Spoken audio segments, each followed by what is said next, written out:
In a dense, lush forest, there lived a tiny leaf miner named Timmy.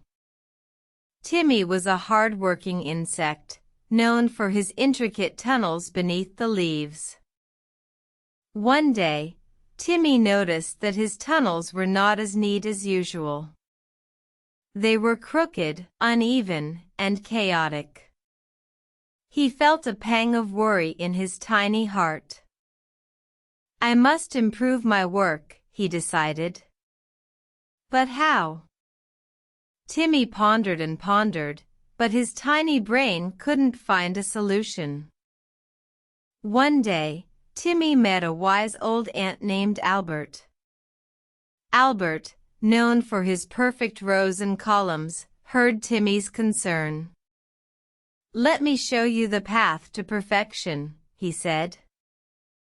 Albert took Timmy to a patch of leaves where he had built his own tunnels. They were perfectly straight, neatly arranged, and a sight to behold. Timmy stared, awestruck. "But how?" Timmy asked, his eyes wide with wonder. Albert smiled and pointed to a tiny string attached to a leaf. "I use this string as a guide. It helps me keep my tunnels straight and organized." Timmy thanked Albert and went home, carrying the string in his tiny arms. He tried the string, and to his surprise, his tunnels began to look neater. However, as days passed, Timmy realized that the string was too limiting. He wanted his work to be unique, not just perfect. So, he took the string off and started again. This time, he made his tunnels with a newfound freedom.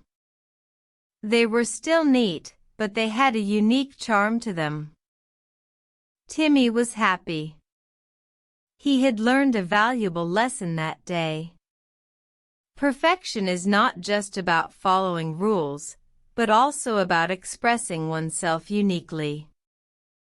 And so, Timmy continued to work, his tunnels a testament to his hard work and unique style. His path was not perfect, but it was his own, and that made it perfect in its own way. Remember, dear readers, always strive for improvement, but never forget to be true to yourself. For uniqueness is the truest form of perfection.